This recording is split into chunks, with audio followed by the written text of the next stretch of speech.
Hello and welcome to my Pillars of Eternity Definitive Edition playthrough. Today we will continue in the Wide March expansion and probably finally go to the Durgan's Battery. And the last episode we kind of struggled a little bit at the long watchfalls, get few times ass kicked, and we found one dragon, which of course ass kicked us as well. So at some other time we will probably go back to this dragon and see what we will do with him. But for now, let's continue.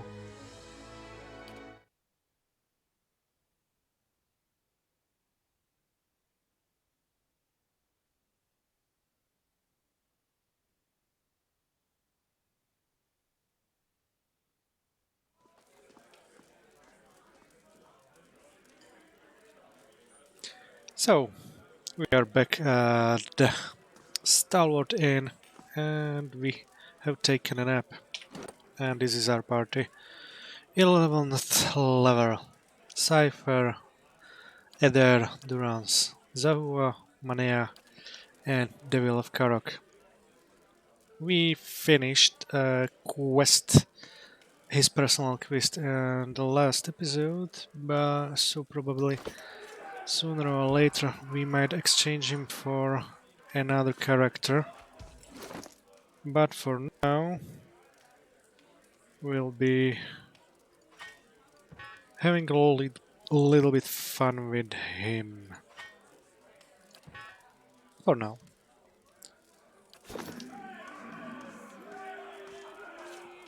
Also, I completely forgot about that.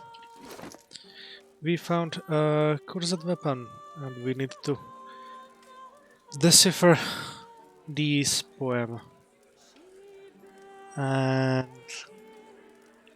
I at the moment do not have a clue where we can find this first area to unlock the Soulbound.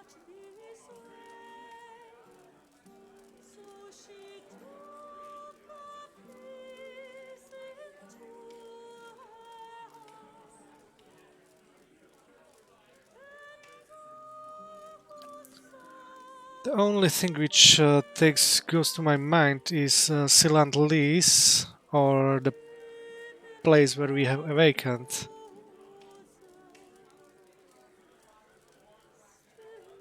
But I have absolutely no clue if that is it. Certainly. So let's see. It's worth going there.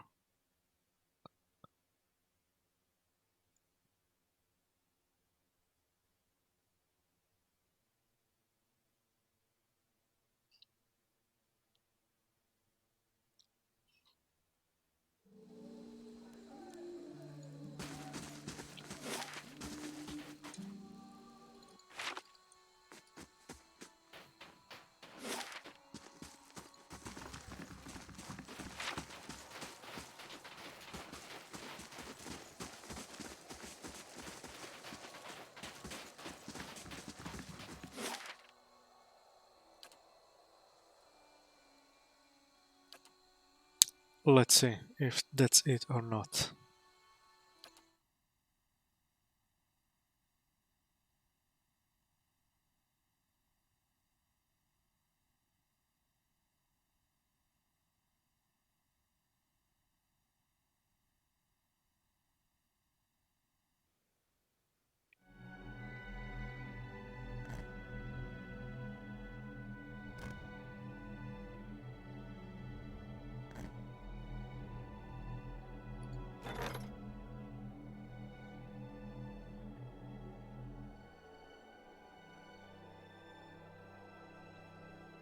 Oh.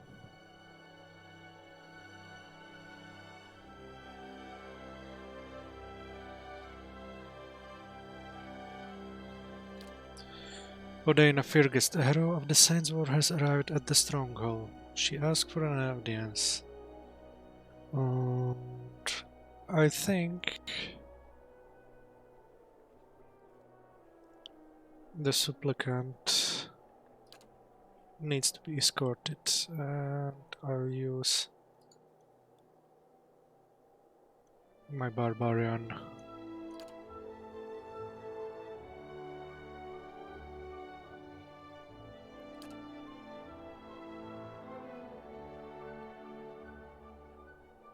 And what about building stuff?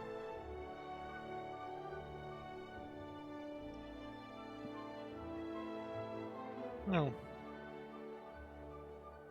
let's do the woodland trails.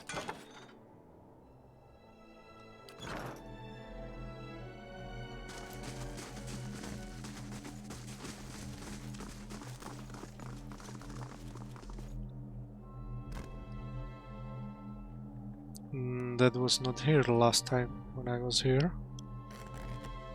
Let's check it out. Yeah, we found it. The Estox seems to hum as it nears the Angwitan machine. Something arcs between the steel blade and the other core of the ancient device. The voices in the Estoc grow quieter, and the weapon feels more powerful. New writing appears along the blade.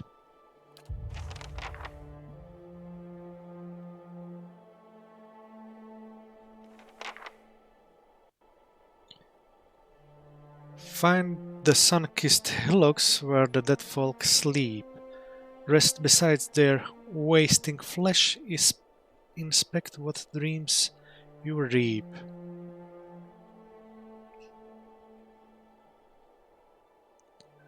Sun-kissed hillocks where the dead sleep, dead folk sleep.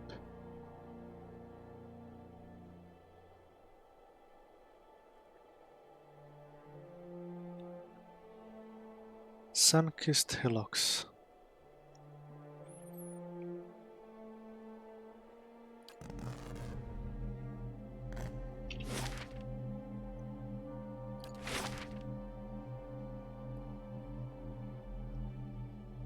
Hmm.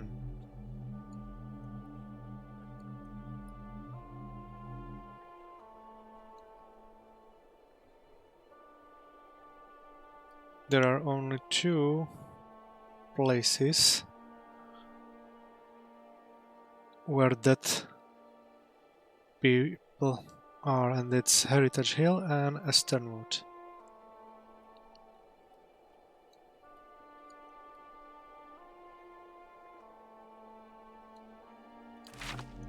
So let's see that.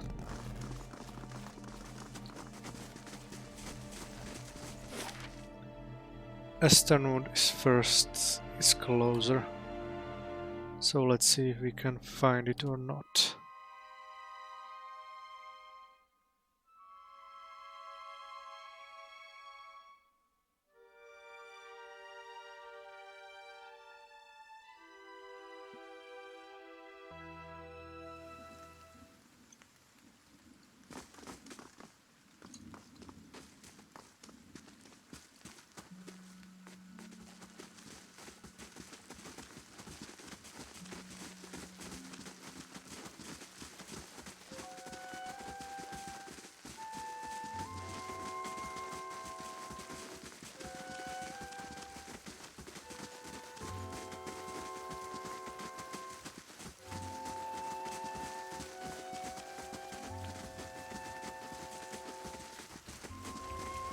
Nope.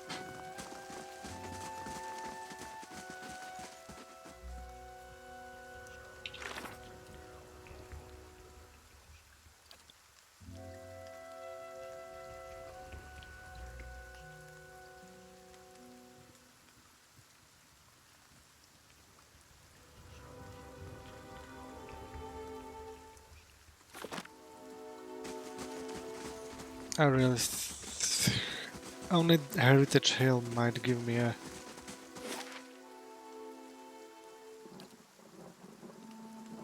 place where it can be, but I really have no clue.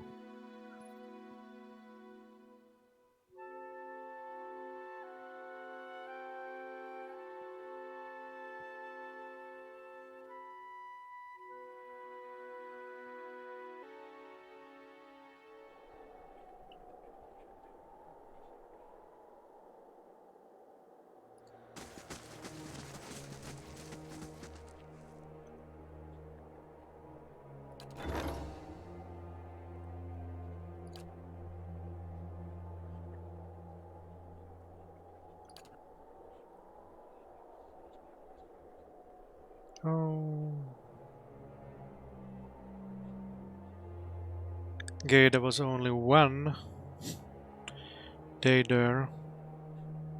Too bad.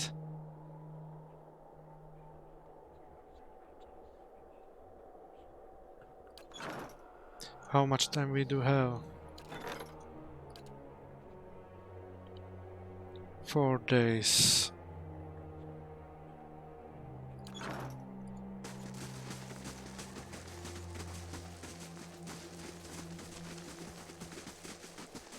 So let's check out if we can find anything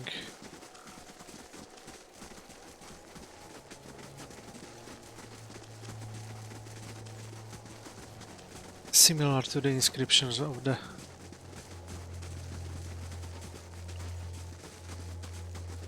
blade.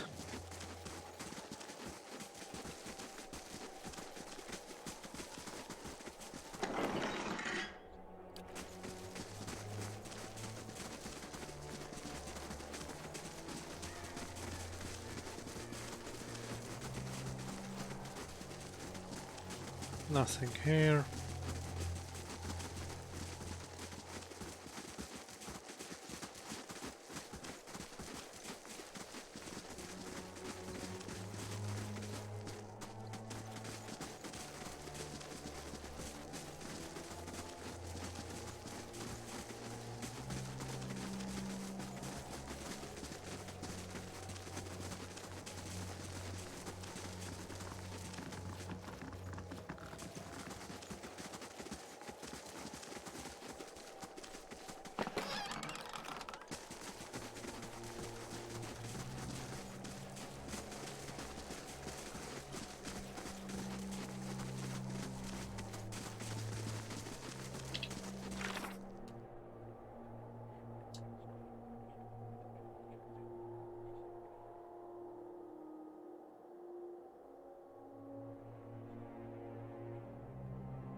You have to probably sleep somewhere, but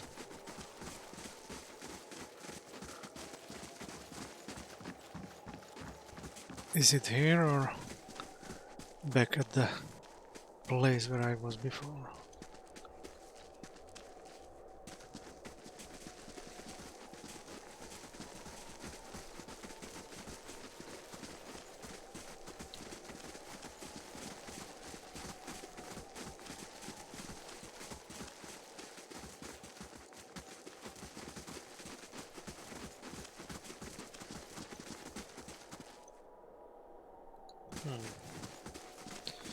Ah, whatever. Let's try and camp here.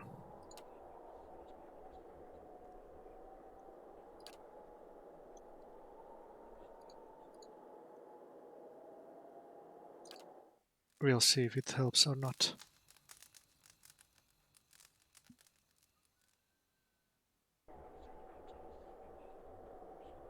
It looks like it did.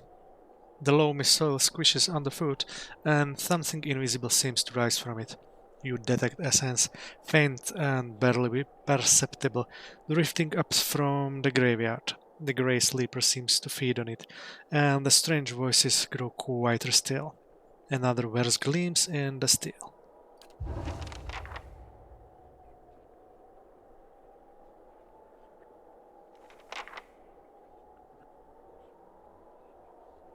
The final part of the poem shines along the blade. Fingers of the world, Adra strong and whole, kneel before the pillars, bring order to your soul.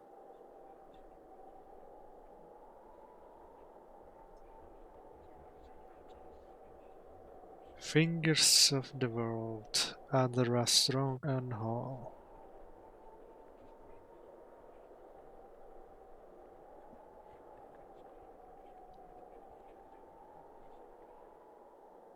There is one place which I visited, but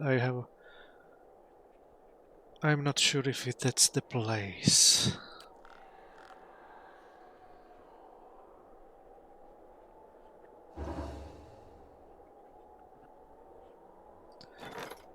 Woodland Trails construction completed, so let's do another one. Bright Hollow Lab.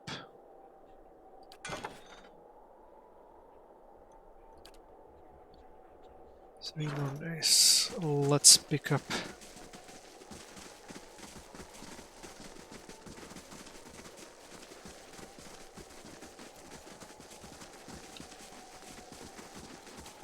camping supplies.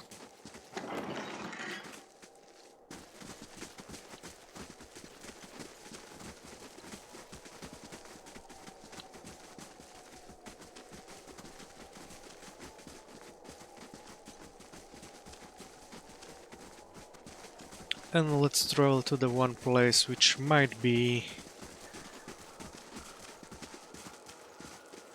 or maybe not, the place with other fingers. And it's in Magran's Fork, if I remember correctly. But first go to Sednua.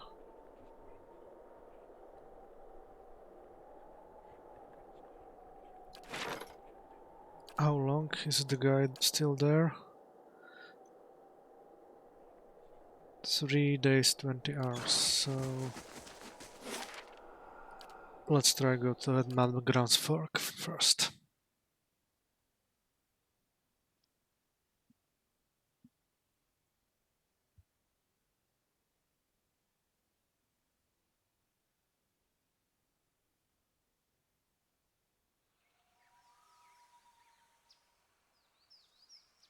Dry Hollow Lab constructed and Moonshine is back.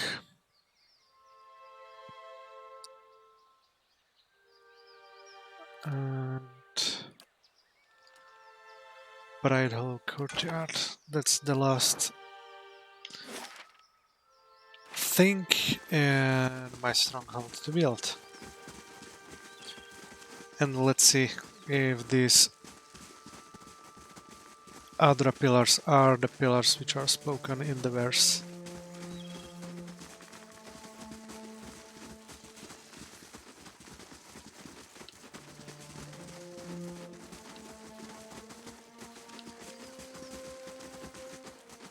Hopefully, yes.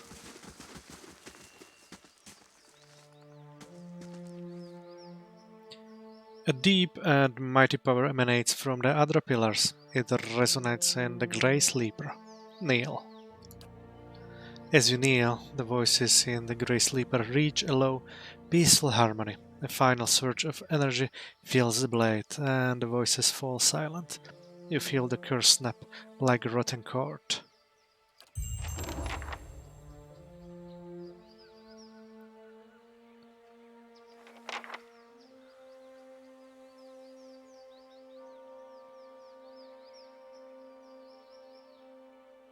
Two final lines appear along the blade of the estoc. A penance now complete, a burden now a gift. Keep this weapon at your side to remind you of your shrift.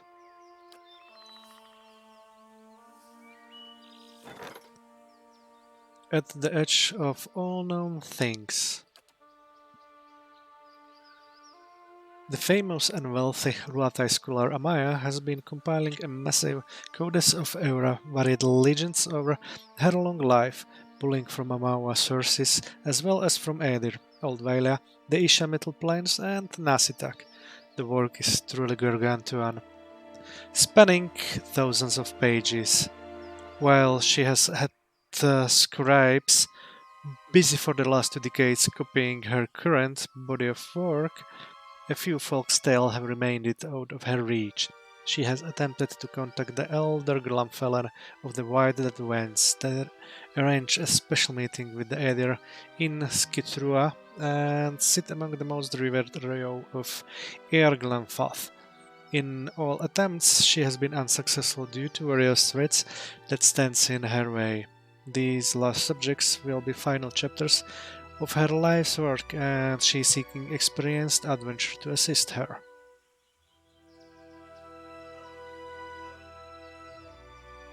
Uh, Let's give her a Mawa.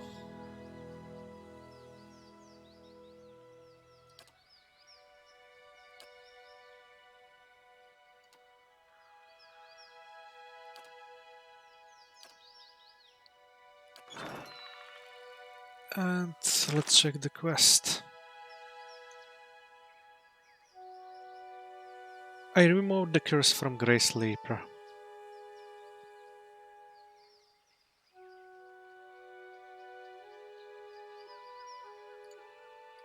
And let's check the sword.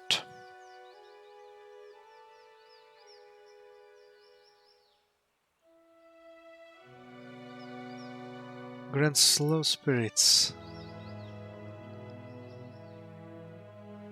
Interesting.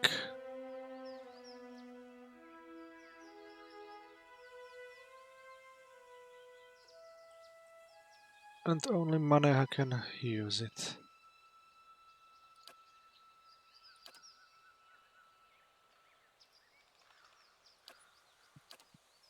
And probably no one else, yes. Okay, so Maneha will be using it from now on.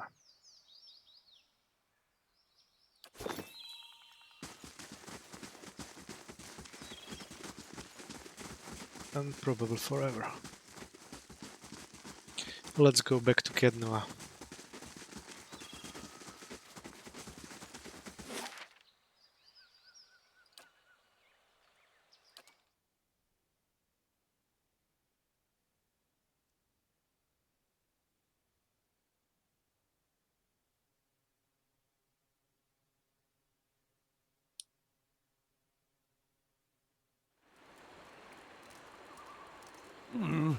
Looks a little healthier than before.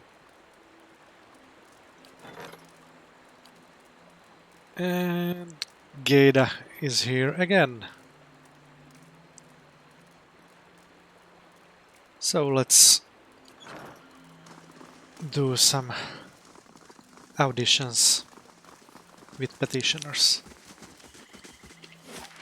What do we have new here? Craft Hall, Botanical Hedge Maze.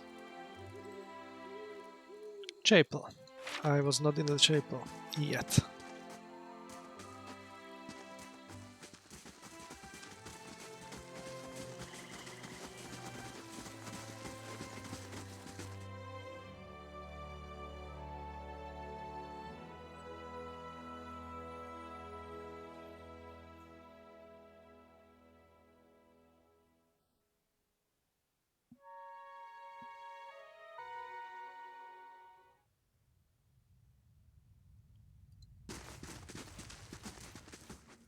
May the gods guide and protect all who seek their blessing. I'll keep an eye out. Hail and well met. Greetings, my lord. I thank you for restoring our chapel to its former glory. I am certain the gods look favorably upon you. I have gathered what scrolls I could find. Perhaps they can be of use to you in your travels. Let me see what you have. Ah, not much.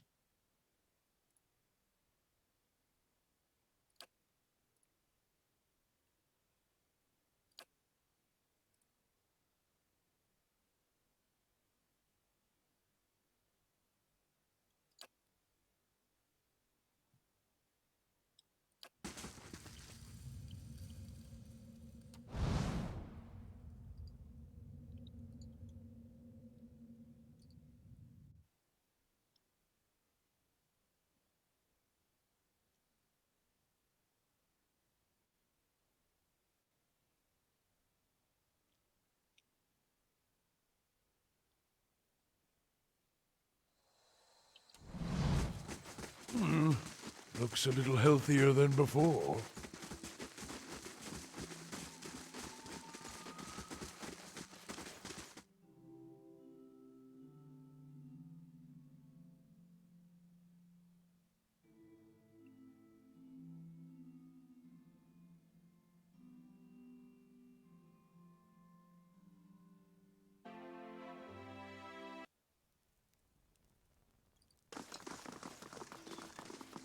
So, Solmar the Shackler, Odaina, and good moment. Would appreciate a chance to talk.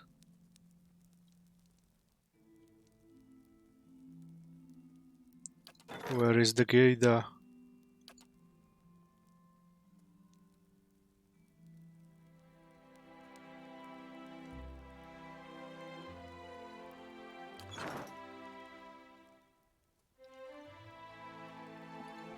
Let's talk to Solmar again. At least, I'm glad you're here, my lord. My name is Solmar. I have a matter of some importance to discuss, if you have the time. Very well, let's hear it. Your gesture for your allies to join you and take your place upon your throne.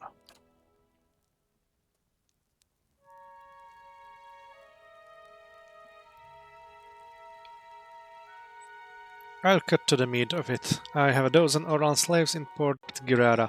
Good healthy stock that will fetch a fine price in Ishamitl, if I can get a ship up the coast. That's the tricky part. I haven't got the coin on stock a ship for the whole journey, not without docking at Deerwood port along the way and running the risk of having my goods seized. Really, these Deerwood laws are completely impractical for any honest merchant traveling outside of Defiance Bay. I hope you could be of some assistance. You're not originally from the Deerwood, I hear, so surely you understand. I think you should continue up the coast. Continues as before? That seems unwise, I'm afraid. We've taken care to avoid foul weather, but we can do little about any meddling officials at the port. Hmm.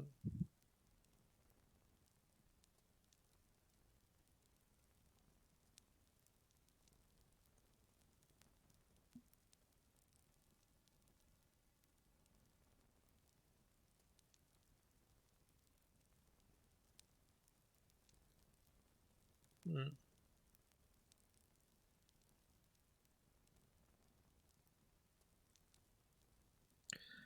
On second thought, perhaps not. I cannot help you with this at the moment.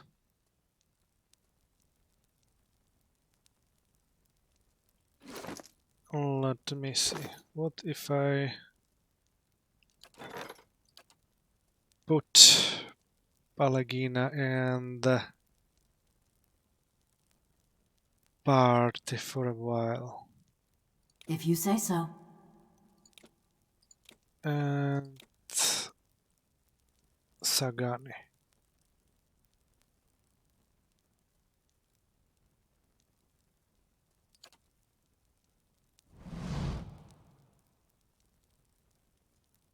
And let's try to talk to him again. Oh.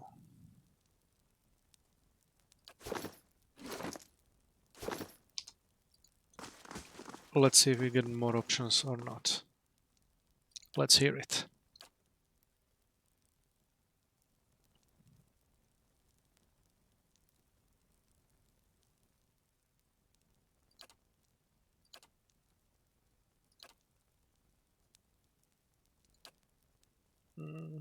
No.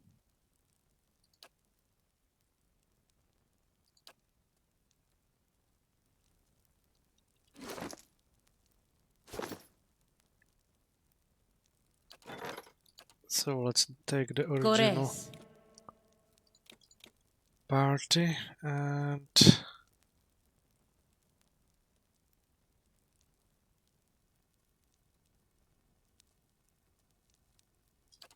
excellent. Oh? And let's talk to Odaina. My lord, I don't wish to trouble you, but I could use your help in a personal matter. Very well, let's hear it. You call your allies together and motion for the petitioner to step forward.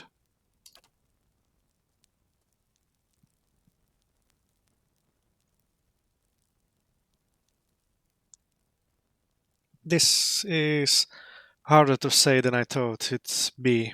My name is Dana. I fought in the Saints' War, same as most of my kin. I followed orders, no more, but between one thing and another, I guess I made a reputation for myself. They call me a hero. Every street I walk down, I get handshakes and comments. The dozens, they act like I'm some figurehead for their schemes. The things I've done, I don't get much sleep. The last thing I need is all this attention. All I want is some peace, please. You're the only one I can turn to.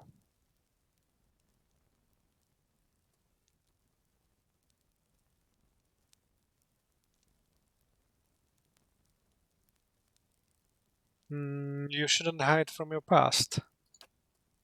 It's not so simple. I don't have a choice in the matter. Every day, people remind me of the thing I've done. Things I'm still not sure were the right thing to do. Uh, something I see, something else then. Sounds like you could use some rest. Head out into the woods, you mean? I don't find rest in the Fire's Bay. Seems like half my neighbors are in those, and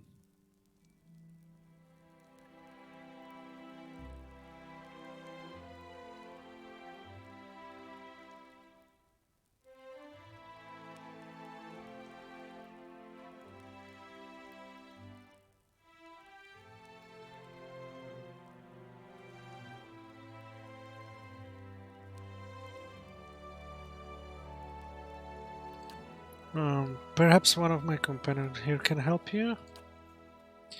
Yeah, how do you mean?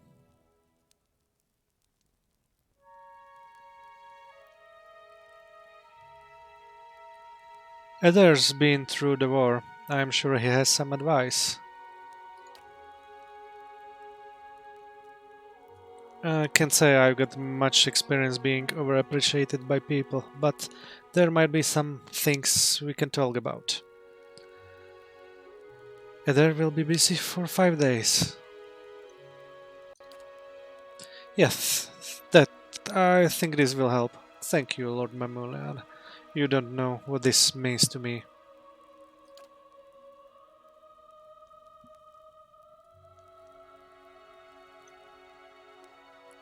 So we will need to pick up one more tank. Ah, shit. 5 days. I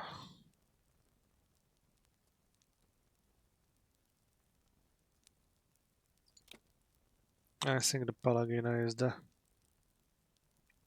most interesting choice for the moment.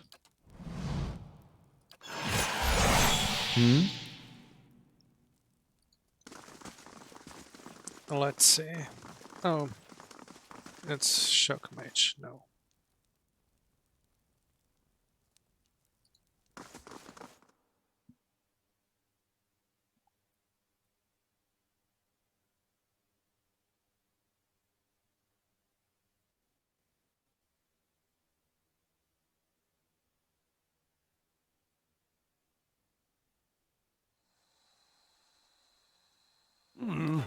Looks a little healthier than before.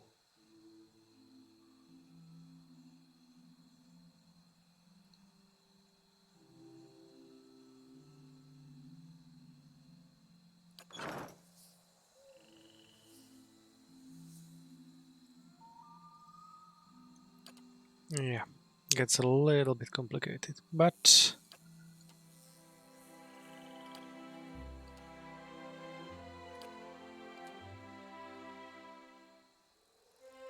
this.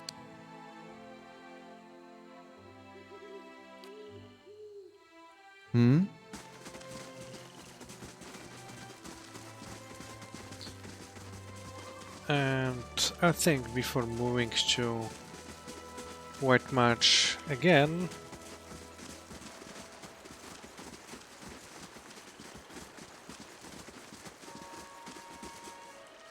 I will go and check Stormal Gorge because I was never there yet.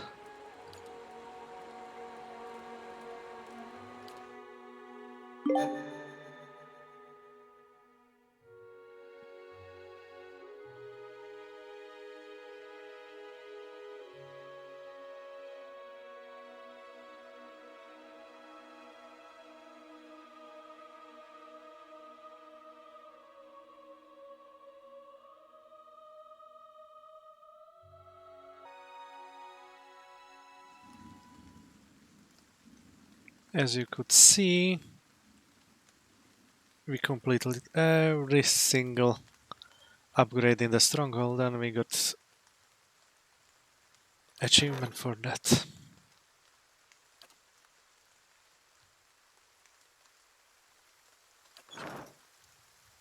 Margaren's fire casts light in dark places. Okay, let's search through that for a little bit.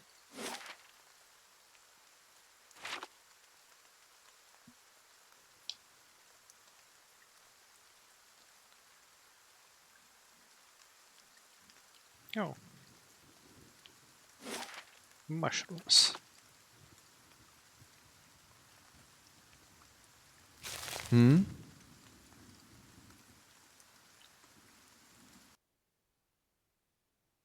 A druid.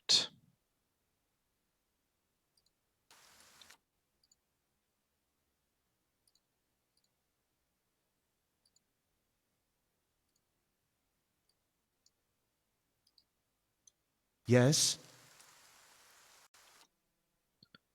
Another druid. I'm ready. Oh, not good.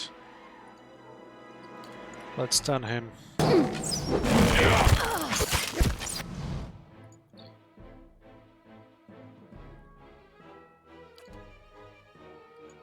Spot on! 또 눈에 버스 나고 빡!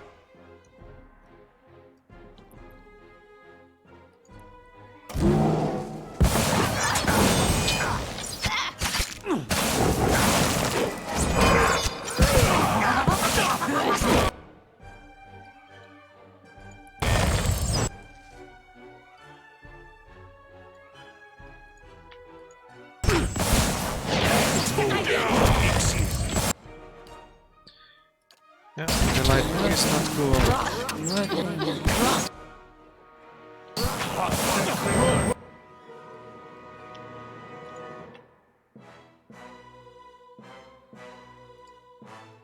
Go and stun him.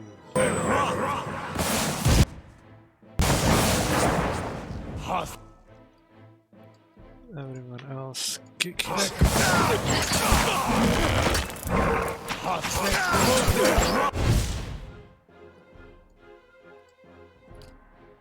And you heal yourself.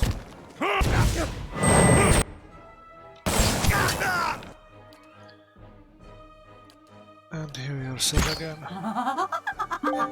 Preros, Ceres!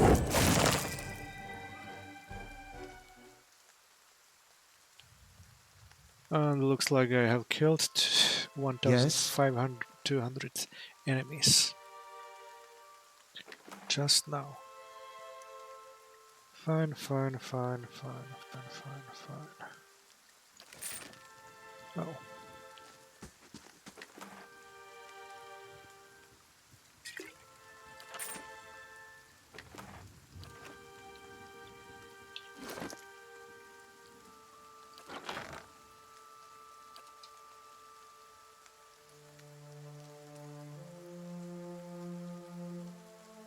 Good. And what does the flame reveal?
Stun him.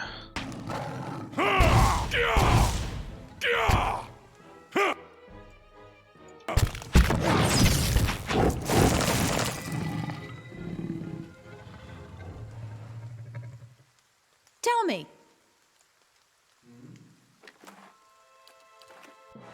And then another lion.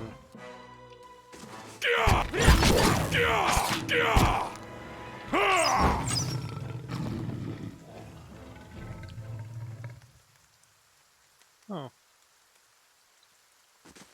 Slowly now. finally we unlocked Deerford Village.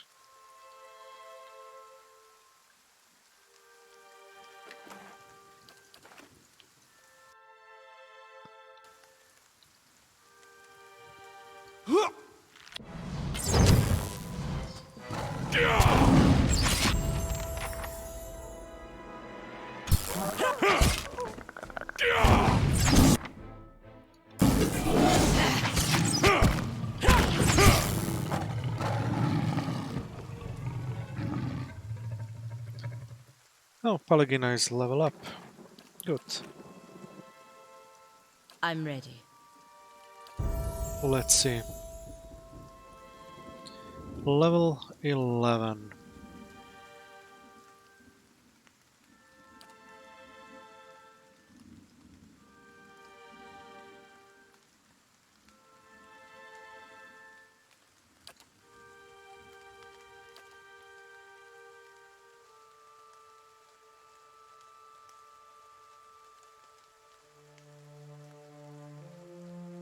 Hostile effects. This one can be interesting.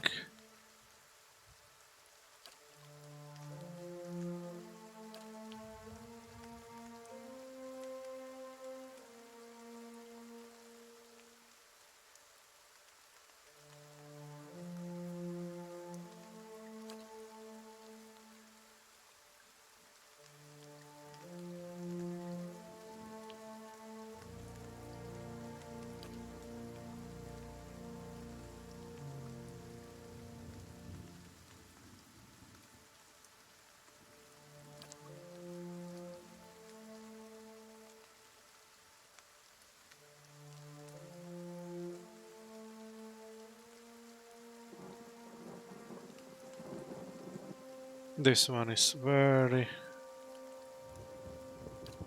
good. This one. We will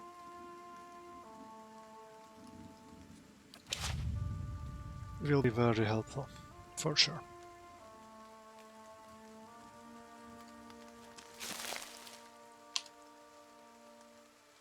Silence surrounds me. Let's finish the exploration.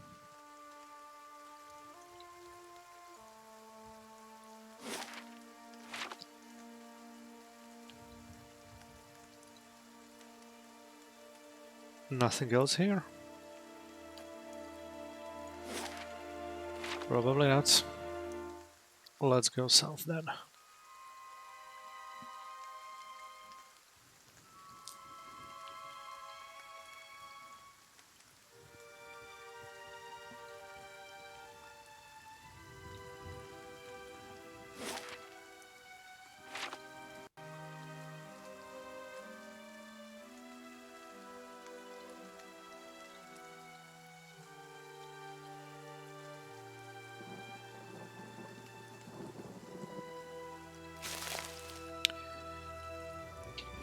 Inventory. Oh, journal, and let's not forget that I need to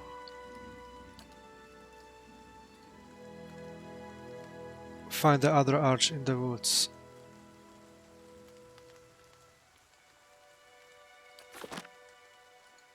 I hope it will be not somewhere here.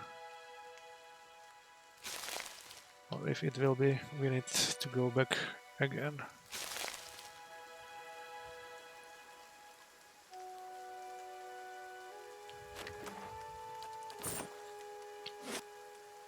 Oh, let's go to the north.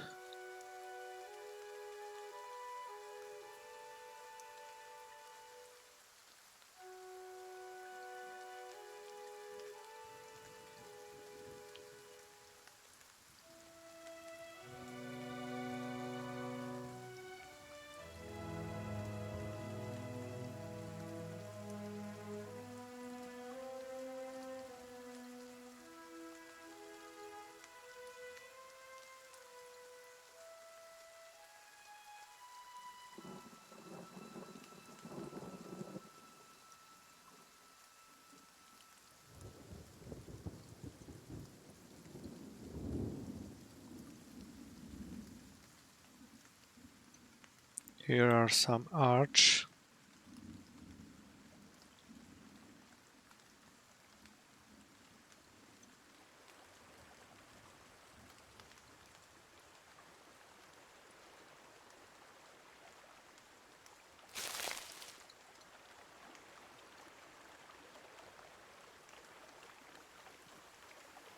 Okay, it looks like I really have to come back here with Sagani instead of Devil, for example. Just in case.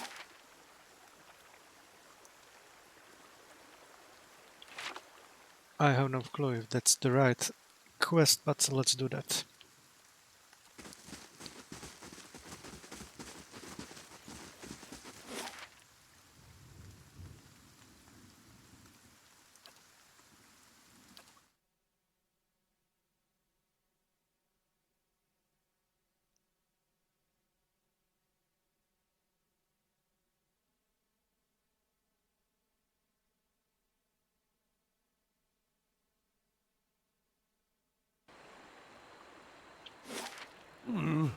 Looks a little healthier than before.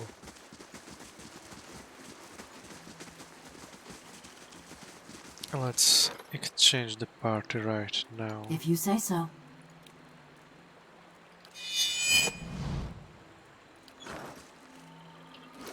And let's see if this will help or not.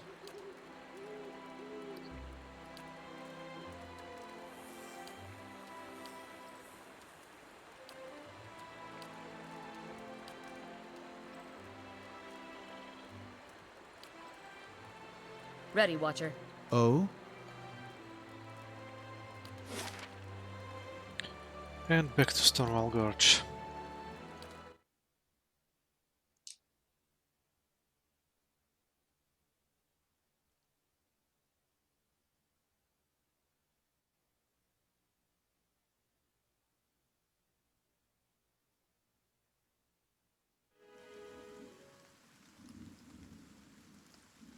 Sharp eyes and keen ears.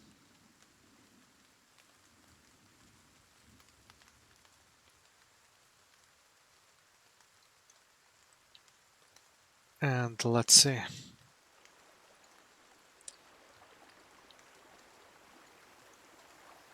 What will we have here?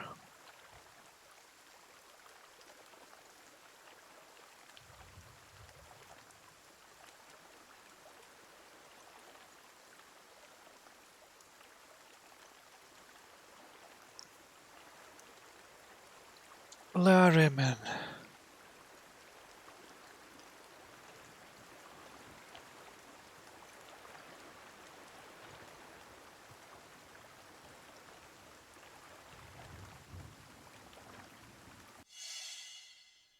Now Interesting. here's something. Just money. Woohoo.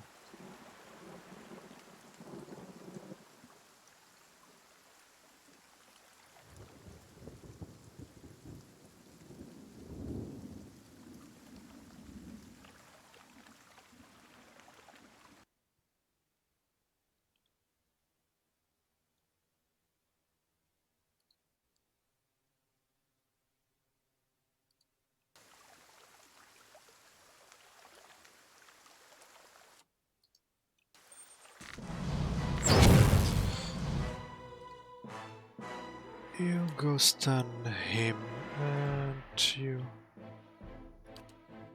hit her. Stunzenet Bostenag.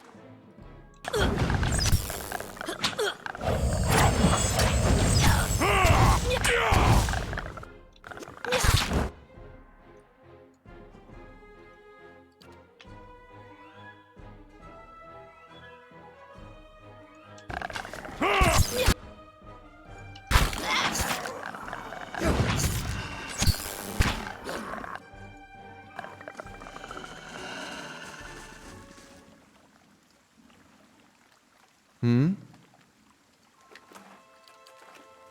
I'm on the trail. Looks like there's something on the ground.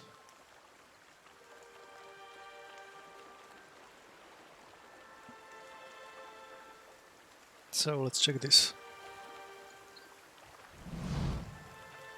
The bright sun casts its lights on pattern and the ground. You kneel to get a better look.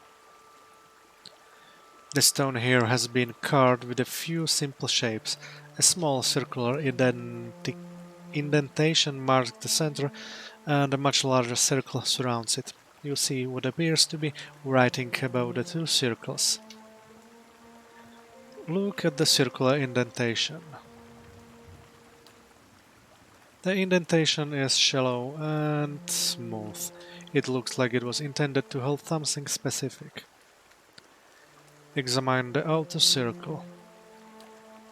Several shapes have been carved along the outer ring, though most have been worn away. You can make out the crescent above the center. Examine the writing. The curving twisting runes are strangely familiar to you. They recognize them as ancient Angritan. They read, "All things end, only to continue anew. Enter now at dusk, that we enter now at dusk that we may all experience a new dawn." Wait a while. You wait for a few hours, marking the sun's journey across the sky.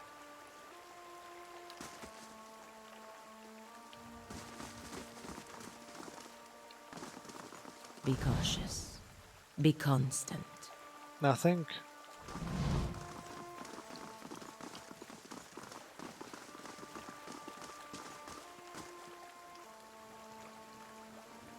Wait a while.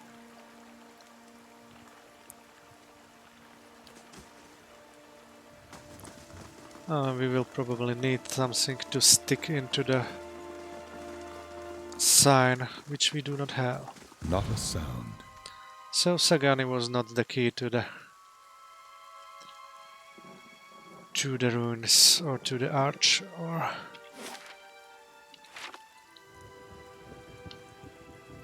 that thingy there.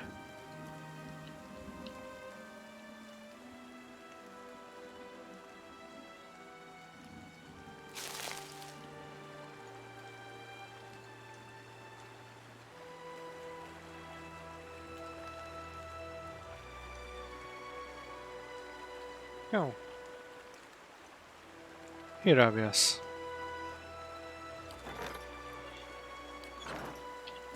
Inventory.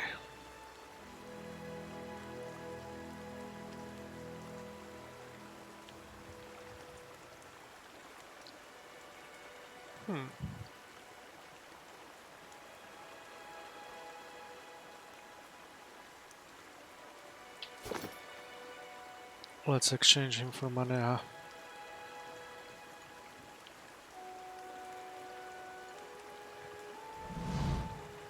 Chewing on a piece of uncooked meat, a small orang dressed in tattered leathers offers a mumbled greeting and waves his hand.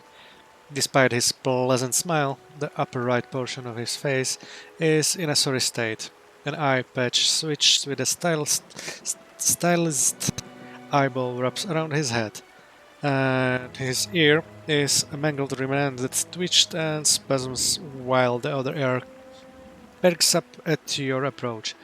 Next to him is the splayed carcass of a deer that appears ripped open by a bear or wolf. You hear a gurgling rumble next to you. Sagani places her hand on her stomach. Her eyes are on the carcass, still fresh. Itumak's pink tongue lolls out of his mouth. If this is your deer, you need a new game warden. Name's Heravius. Hungry? I can't eat all this. First catch of the day, help yourself.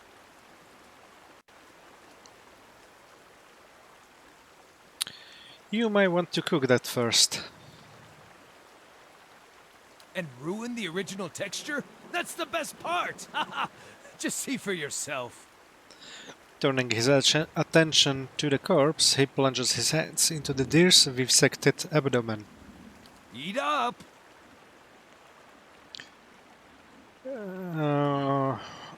After you. His one eye locks yours, and he tears off several inches of intestine with one ripping bite.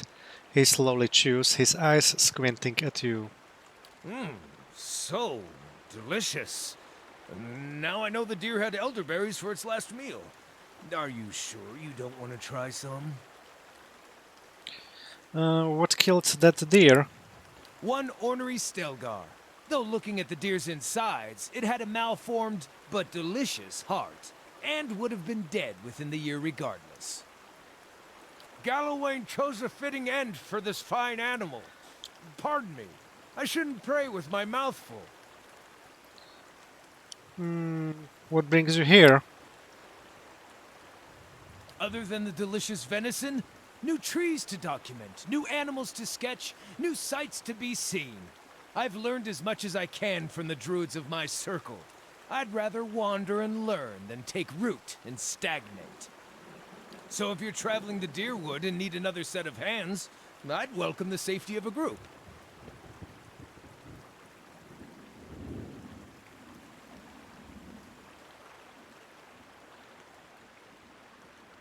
And just what can you offer in return? I'm trained by the celebrants of Hawk and Ivy of the Fisher Crane tribe. I know more than my share of nature magic, and, well, I don't shy away from a good fight. I have business with the druids that live near Twin Elms. So long as we find ourselves there eventually, I'm happy to follow along. You're welcome to join us. Splendid! It'll be an honor to run with a pack for a change.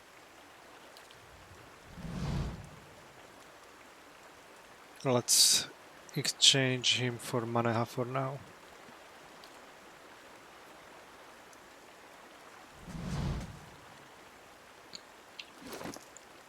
And let's see if he has something.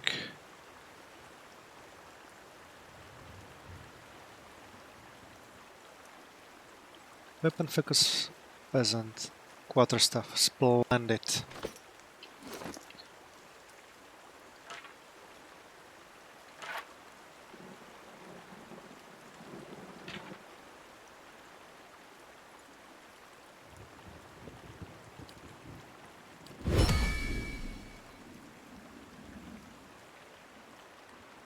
Good.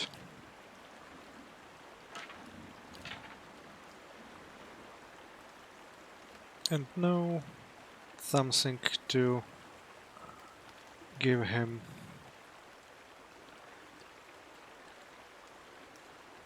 For equipment.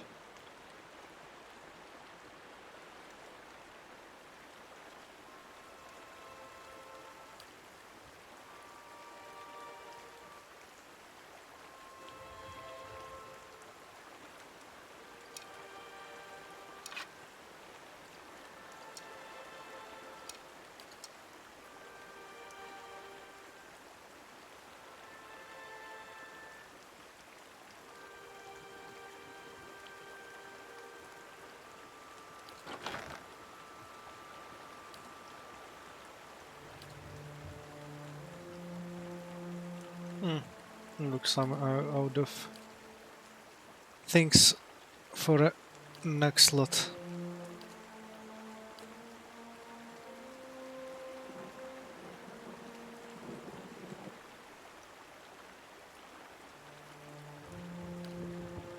But let's check if we have some exceptional stuff.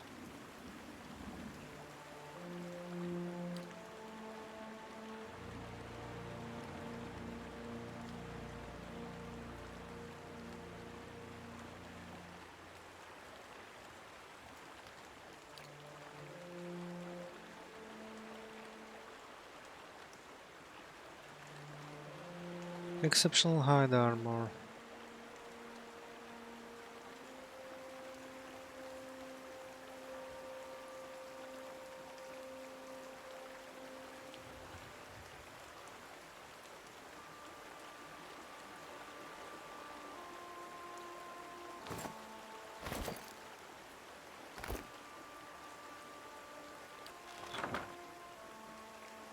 Good, good. And give him at least some real stuff. Oh, we have max endurance.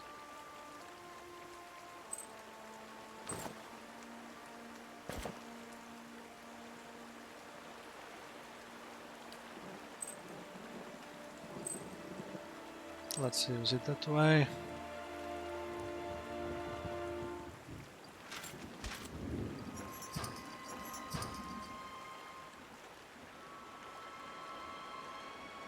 And that's probably it. Oh, this takes a little bit longer, sorry for that, but Yes? Light, flame, and sound. we'll see how this will go.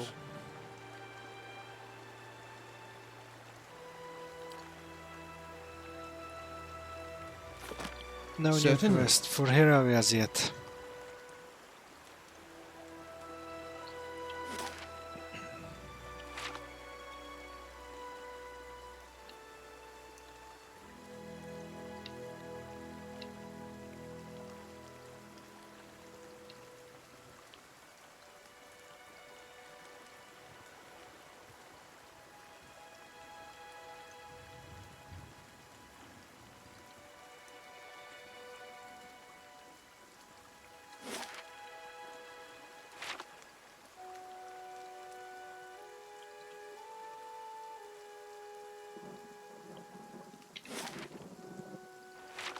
So let's get here, and probably then after that we can go for a Dirwood for a while.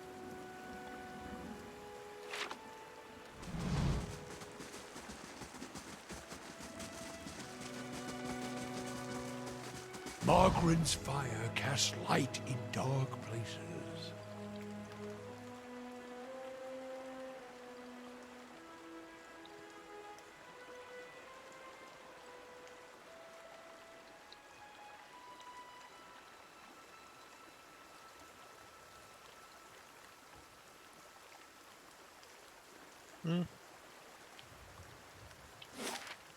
Too much water.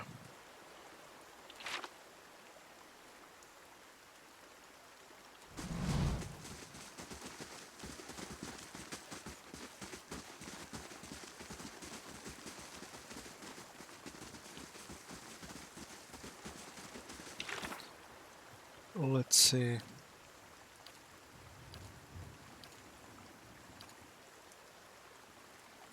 Palagina needs to get to Twin Elms.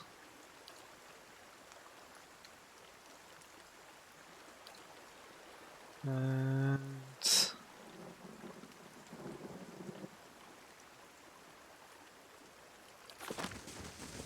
let's try to see the Dirwood. I have no clue what can await us there. Oh, I'm in Dirford village.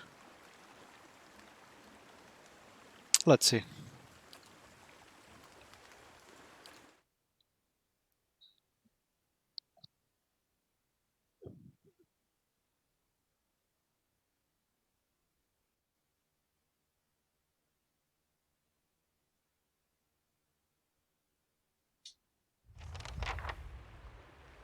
Through that gate.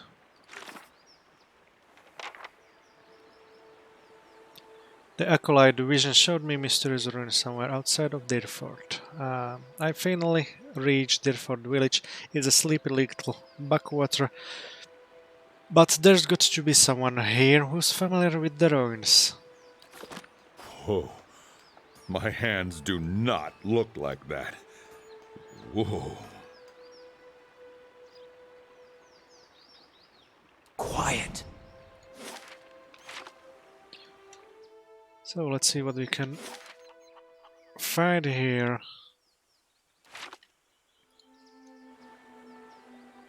How long do we got to stand out here? Until we find her, so please, so keep your eyes peeled.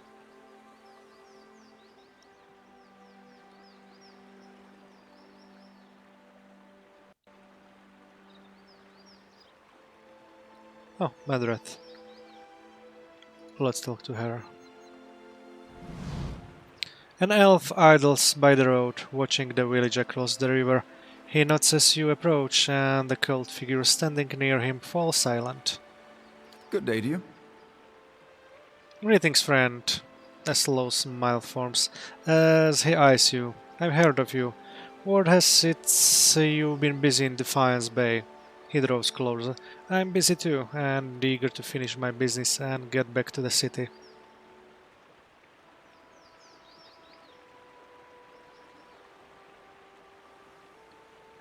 Sounds like we're both busy to stand around chatting then. He laughs, right to the point.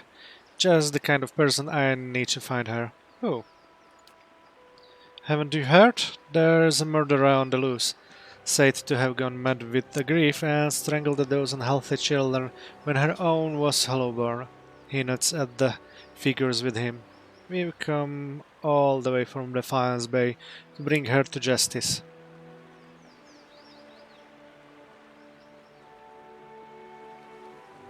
She's here? Oh, so why are you standing around here? He nods across the river. She's hiding out in the village. We'd go in after her ourselves, but the problem is, she knows our faces. There's no telling what she'd do if she saw us coming, and we'd like to avoid any further unnecessary bloodshed. He leans closer. Her name's Nyfer. She is an Orlan. We want to get her out of town so that we can deal with her cleanly. She knows we're looking for her, but if someone were to convince her that it's safe to leave. If she's a mass murderer, why didn't the Duke send the Crucible Knights after her? The powers that be want to keep things quiet, for obvious reasons. Better not to cause a fuss, and certainly better to not startle her into doing something drastic. I'm not so sure about this. He lays a strong hand on her shoulder. I'm not the woman like that is everybody's problem, friend. Just keep an eye out. If you come across her, remember what I told you. I promise I'll make it work. I'll make it worth your while. I have questions for you. What is it? What did Knifer do exactly? She was responsible for the murder of all those babies in Defiance Bay. Remember? Terrible thing. But we'll make her pay, alright? How do you do? Well, any luck with Knifer? Remind me who I'm looking for? An Orlan named Knifer. I don't know exactly where in the village she is, but there aren't too many Orlans around here. I'll shoot back to the search.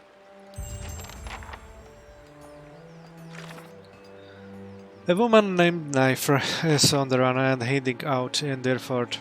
Madrath told me that he's looking for Knifer, a murderer from Defiance Bay who's killed dozens of children. She's an Orlan woman. If I find her, he wants me to convince her that it's safe to leave Deerford.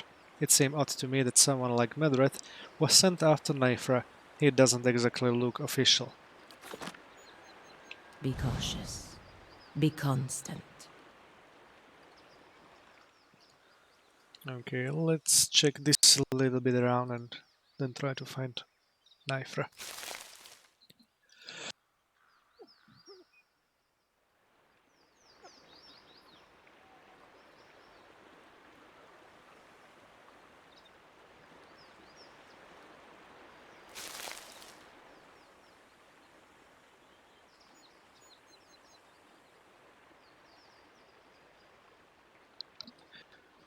More Becker NPCs.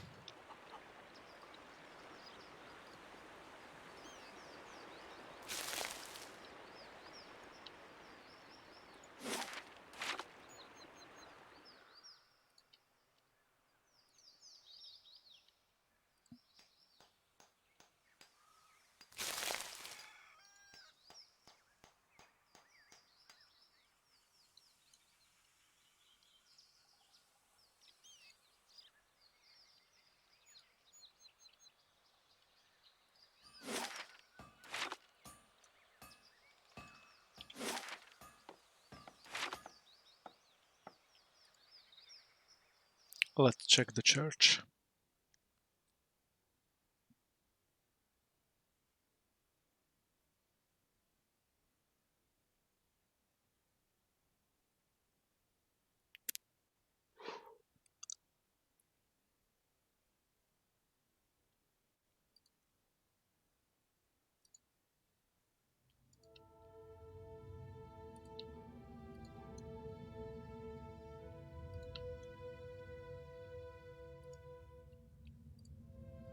Flames dance means scattered offerings. Keys, coins, and the tiny skulls of birds and mice are mired in the melted and hardened box.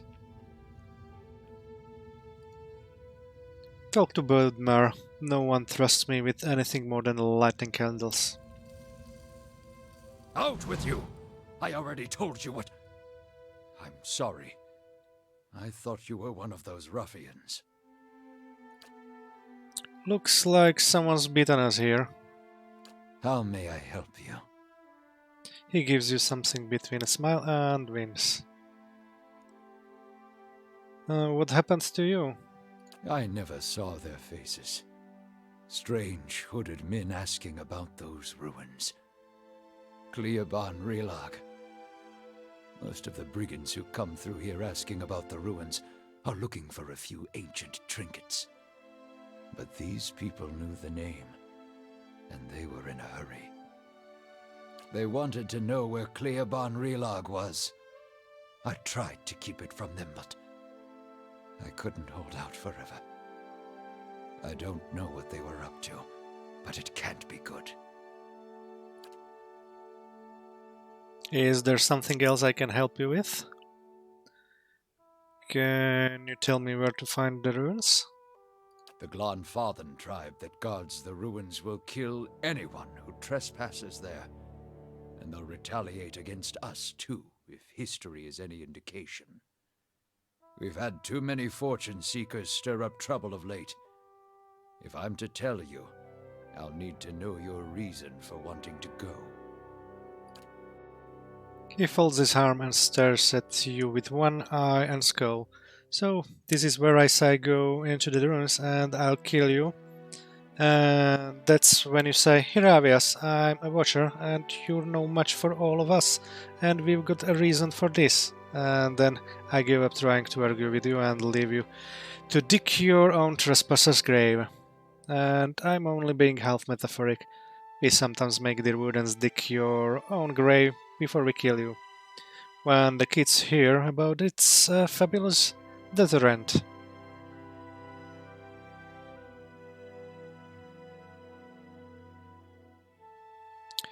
Trust me, you're better off not knowing. If you say so. Whatever goes on in the city nowadays is beyond me. You'll find Cleoban Relag here. Whatever trouble you find there, please end it quietly. And try to stay out of the ruins. Tell me more about Dirfort. Folk here tend to keep themselves, as they do in most towns this deep in the Deerwood. They're suspicious of travelers, but with all the brigands and the refugees moving through the area, who can blame them? And this is Temple of Barath? What can you tell me about Barath? Barath is the most universal of all the gods. It oversees portals and cycles of all kind, even life and death itself. Under Barath, an ending is merely a passage to another beginning. Barath has many representations across time and across cultures. Around the Deerwood, you'll commonly see it depicted as the Pallid Knight or the Usher. The Glanfathans, however, know it as Bevnen I Ankyo and Aukyo I Benwen.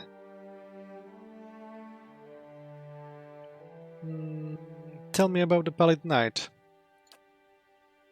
She is one of the youngest manifestations of Barath, but a familiar one nonetheless. Stories described her as a gaunt knight in black armor with black eyes, black hair, and milk pale skin. She demands an impossible toll from travelers who have tarried too long on her lord's road. Some challenge her only to slay themselves in the process. Who is the usher? Kids have written stories, songs, and poems about the usher for centuries. Sometimes he is folk, sometimes dwarf, and sometimes merely a walking skeleton. He never speaks, but he guides the way to death and the next life. He also creates the circumstances for the wayward to stumble into their own graves.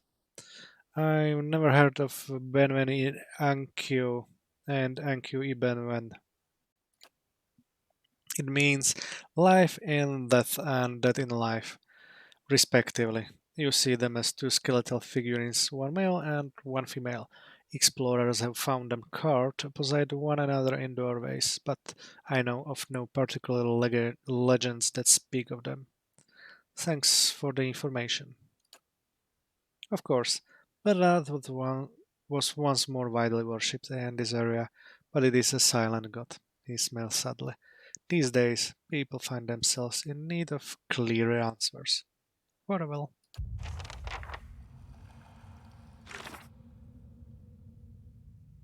Beodmar showed me where to find Kiliaban Rilak, but he warned me to steer clear of the Glanfadan tribes guarding the road.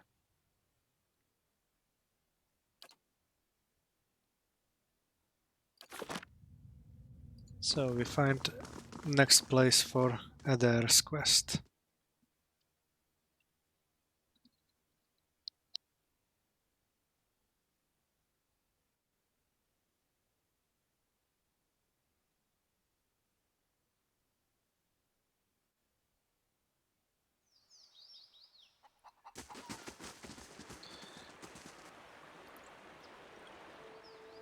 No way to get to here. Okay. Then let's Slow and silent. join the village. But I have to give him something on his head.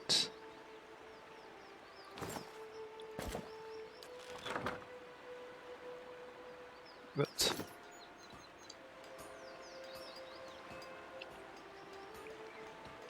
how's Haron guard? A word travel. I only require a moment. Sure. Well met, friend. The guard sighs with relief as he looks at you. What are the odds? Stuck in this backwater only to meet the famed champion of Defiance Bay. But Rathville brings mercy today, indeed. His demeanor grows serious. Perhaps you could help.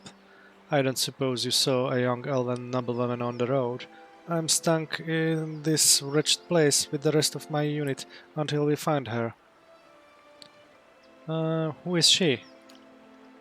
Lady Aelis, he bites his lips. She's the daughter of Lord Nestor Haront, and she's gone missing. He sighs. Perhaps you could go speak with Lord Haront at the inn.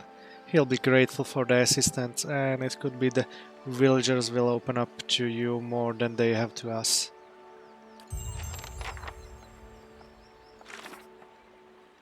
Lady Alice Harond has disappeared, and the quiet tone of Derford. Lord Harond is sick with worry for her and fears that the townsfolk are intentionally keeping something from him. A guard on the bridge to Deerfield told me that Lord Harond's daughter is missing. He and the rest of House Harond's retainers have been combining the village for her, but to no avail. Lord Harond is waiting at the inn. He would know more about the disappearance. To whispers and shadows. Meal in... Oh.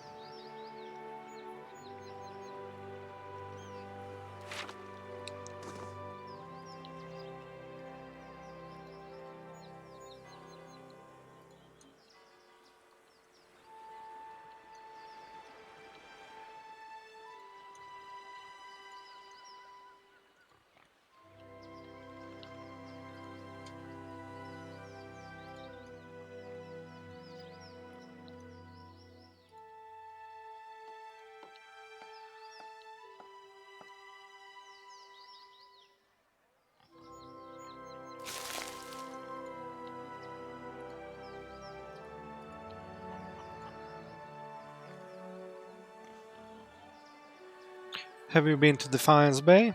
I heard there's no Hollowborn there. Not true.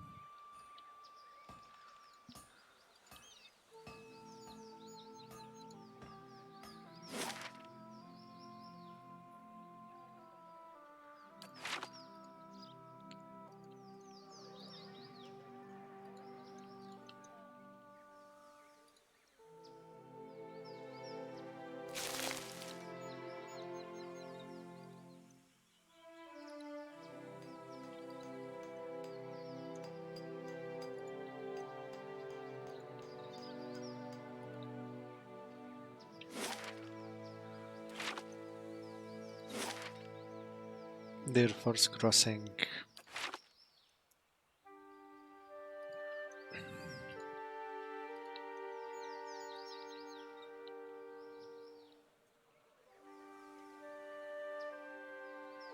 The woman looks briefly through you as she doesn't know you're there.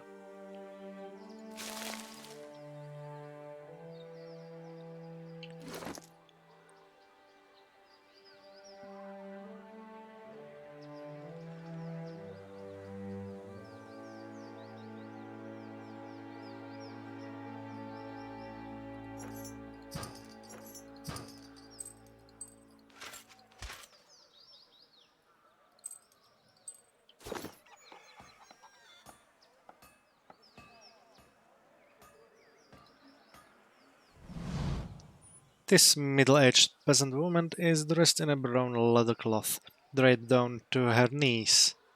Her hands are working at separating strangely colorless vegetables in a pile before her, stripping the heads off the long fibrous stems with a paring knife.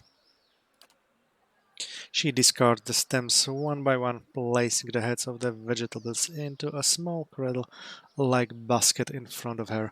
She doesn't greet you as you approach. You're not sure she even knows you're there. Excuse me.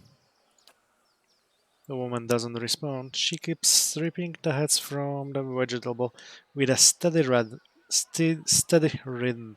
She may be deaf. There's no indication she heard you. Study the woman. At first glance, she seems nothing more than a middle-aged woman, unremarkable, maybe less stern than most, who seems more focused on the weaving in her lap than her surroundings. Yet you suddenly notice she is not stripping the vegetables before her any longer. She is weaving, and the vegetable pods are now missing. She still pays you no mind, her brown locks torn and snagged from a leg of washing, like many of the townsfolk you've seen. There is a strange blur to her.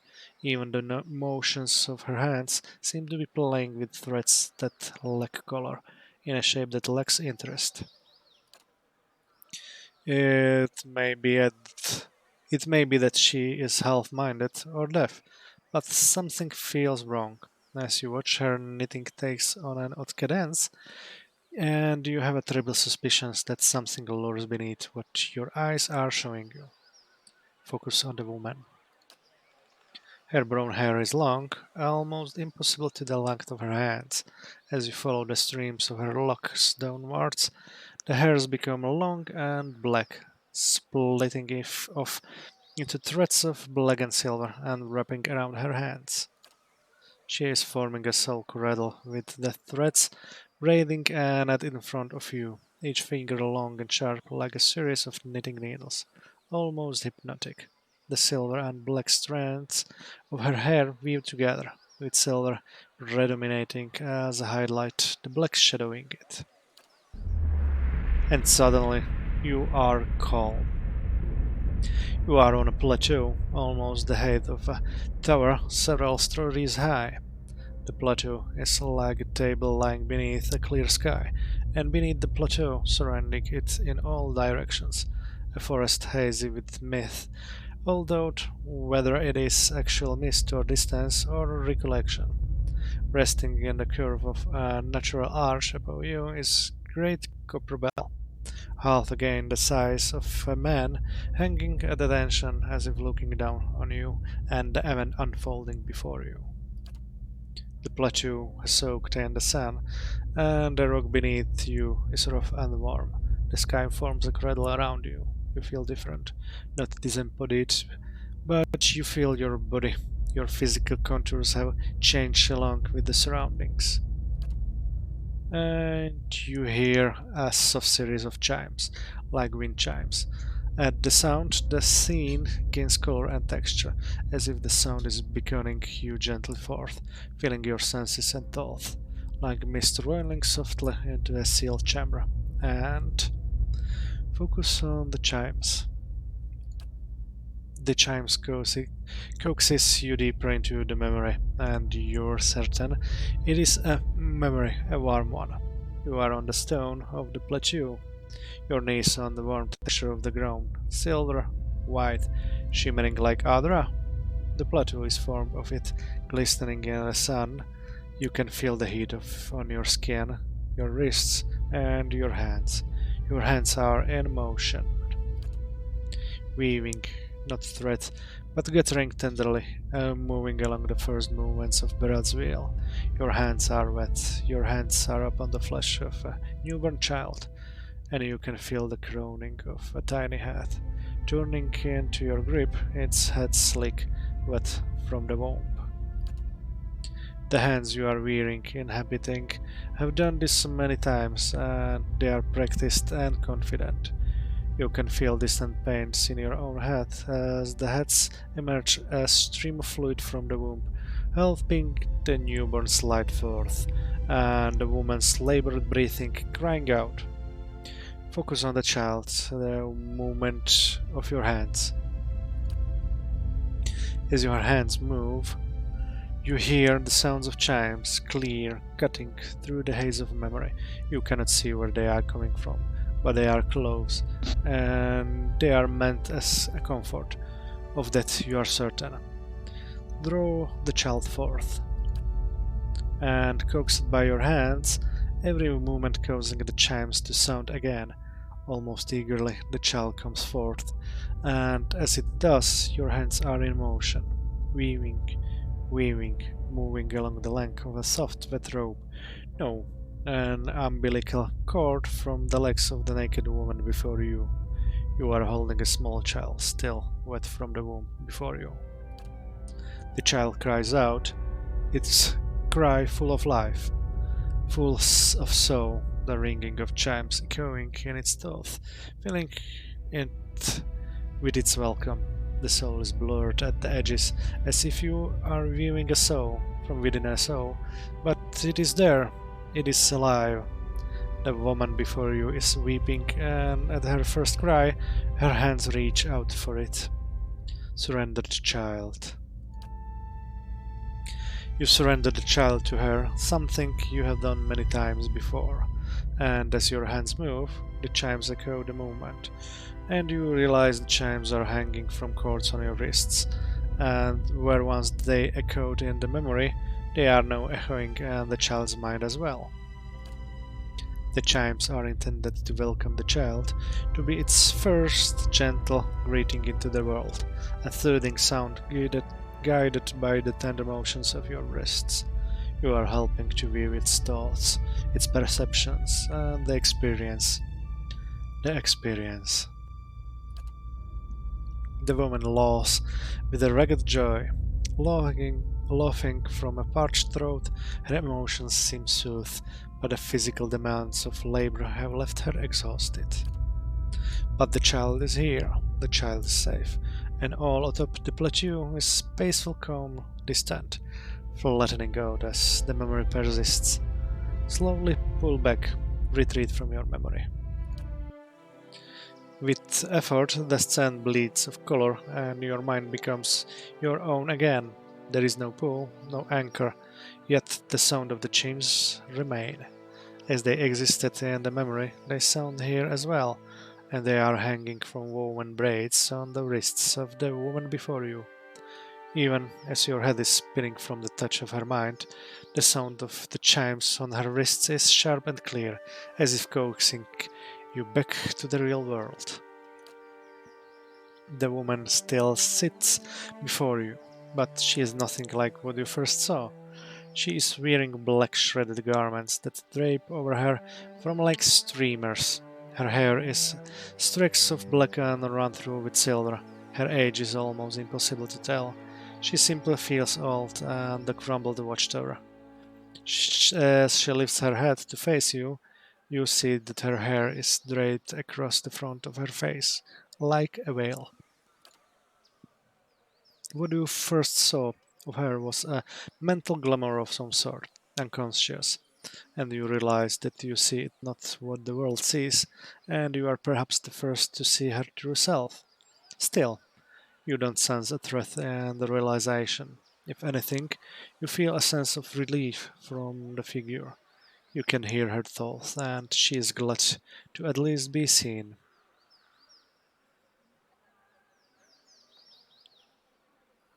What? What was that? I am seen, but the eyes of others do not remember. You were the first to see me as I am, the call stripped aside. There is a light touch on your mind, a cares, and her left hand mirrors the motion of the touch, reaching up to the air between you. You hear the chime on her wrist sound softly, her hands move as if pantomiming resting on your cheek at a distance, and she speaks softly and slowly. Your memories. A cadence of wheels on a caravan track. Fever. Questions by running water. Violence in a night's campfire. Arrows in the dark. And fleeing. Falling rock and cracking stone. And a storm. The storm. The storm that brushed you. Did its screaming wake you from your mind's cradle? Your memory of it is painful. Its cry is difficult to ignore. It's like a child. Many children crying out.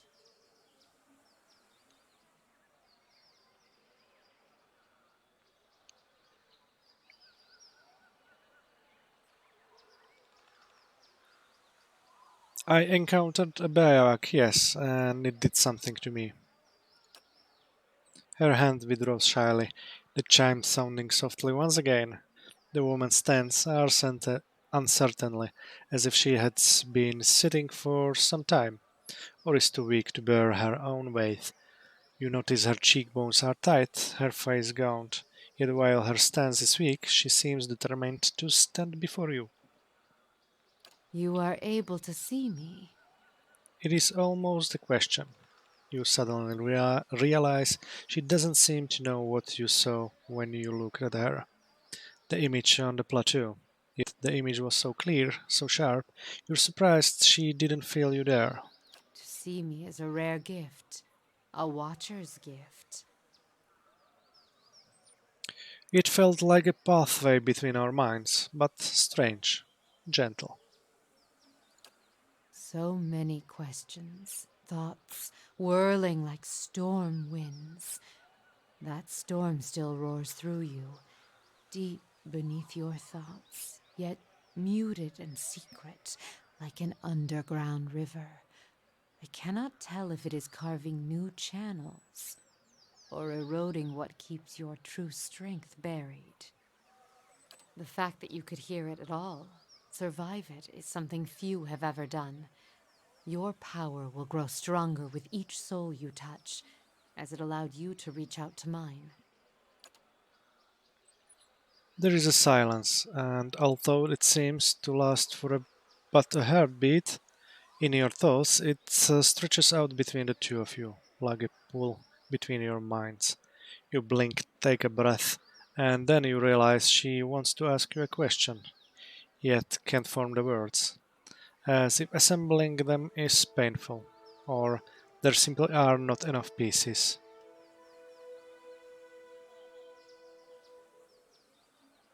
And do you wish to travel with me? You feel a wave of fear, gusted with the strength of relief, although oddly her expression does not change. Then fear dissipates and you feel strength and certainty, as if the plateau from her memory lies beneath you. and a calm sky looks down upon you.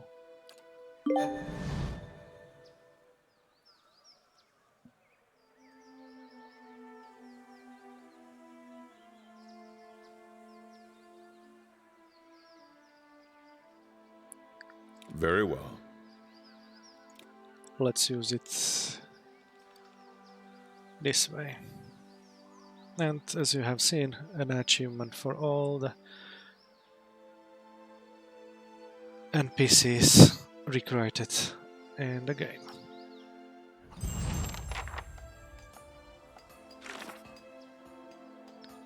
I met a strange woman whom I know only as the Grieving Mother. She is a powerful cipher who shrouds herself from plain view. Yet even though our minds experience a powerful communion, I know little about her or where she came from.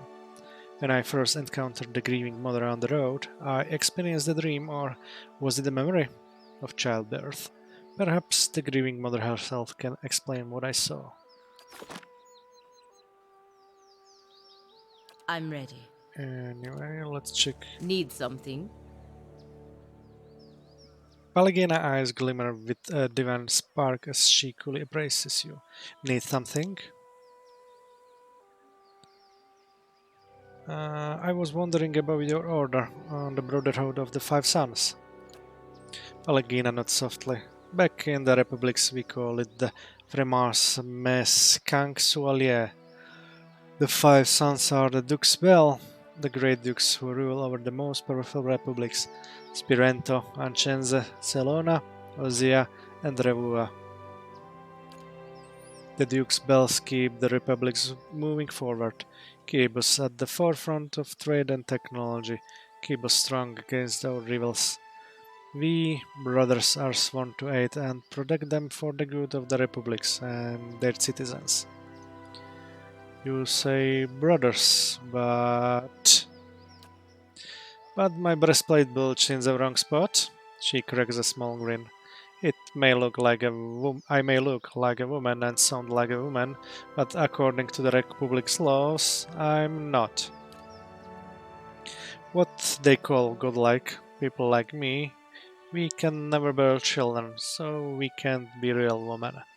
For what that's worth, most women in the republics, if they can't bear children, it's like the sun has set on their lives. But what it was worth to me? Freedom. The Brotherhood has a prohibition against women entering, but I was allowed. Many resented the decision, but I learned long ago not to care. I wanted to ask you something else about the Brotherhood. Palagina nods sharply. How does that work? With five dukes, they can't agree all the time. She throws her head back and laughs. Haha, of course not. They argue endlessly, and the Songreta Dukiela, the Brotherhood, is forbidden to take sides in their debates. Not that I'd want to. I'd rather risk life and limb fighting the Republic's enemies than listen to the droning lecture of the Ducal Congress. Our loyalty is not to individual dukes, but to the dukes as a whole, to their collective will and resolutions. We follow the mandates of the Ducal Congress. The individual dukes direct us, but they have an understanding of how we are not to be used. I wanted to ask you something else about the Brotherhood. What's so great about the Wayland Republics? Long ago, the Grand Empire of Valia thrived. As the empire collapsed into the warring states of Old Valia, much of that old culture was lost. The Old Valians see grandeur in the acts of their forebears and believe it elevates them. They are tired people from fading time. There was once beauty in the great cities of the empire, but there are few alive today who ever saw it. The Violent Republics are the birth of Grand Valiant culture, but we are more than just that. While Old Valia has content to look ever backward, the Republics will shape the future. Something else. When did you become a brother? I joined the order when I was very young, only 6. I did not pass my final examinations until I was 20. It's not something I ever expected to happen. Pirates attacked the town where my family lived. It was not uncommon when I was young. They were more of a nuisance than a real threat, but they were persistent enough that the Duke of Ozia saw fit to send the Fremen to deal with the threat. I was enamored with the idea of being one of them. I didn't even know what it meant to serve a country then. I didn't really even know what the republics were. I was just a little girl, but maybe I wanted to be them because I saw how people celebrated them. I saw how people thanked them for what they did. Most of all, I saw how they left this place that felt like a prison to me. So, how did you wind up joining? My father resented me and my presence. When he learned that the Brotherhood accepted my kind because we are not considered women, he asked if I could be traded in exchange for taxes he owed on his land. The recruiter believed that having a godlike amongst the ranks would be prestigious, so he accepted in spite of my physical limitations. Oh, that's strange. All lives are strange. There are other ways my father could have dealt with me. He could have killed me at birth. No one in that village would have thought less of him. She shrugs, the membrane of her eyes sliding out and back from beneath her eyelids. Being sold to the Brotherhood turned out to be the better alternative. Why did your father resent you? Because I was born different, but more than that, because the birth hurt my mother. It left her unable to bear more children. She weakly shrugs her shoulders. It's why my father traded me to the Brotherhood. My mother, she was a different sort. Kinder, more forgiving. She did not blame me for being what I was. But when my father looked at me, he saw his family line ended. He hated me for it. Let's talk about something else. The membrane of Falagina golden eyes light out and back as she softly nods. How do people in the Violent Republics feel about the godlike? Like with anyone who's different. Most people are curious or afraid. And if they're afraid, she shrugs, they get angry. They want to make sense of the world, and people like me can be confusing. And believe me, people are easily confused. Her tone becomes more serious as her voice and gaze drift off. After a long moment, she looks back to you. We all have to protect ourselves, no matter where we are. Being different means always looking over your shoulder, no matter what companions you keep. You're one of the godlike, aren't you? She lets out a small laugh. That's what they call me, yes. I never met a god, so I don't know what they're like. I can't say why everyone else presumes to understand why I was born this way. Where is the Wailing Republics are you from? Where in the Wailing Republics are you from? I was born in a fishing village near Biajeppe. Her brown furrows, her golden eyes, looks away as she searches for a lost memory. Can't remember the name.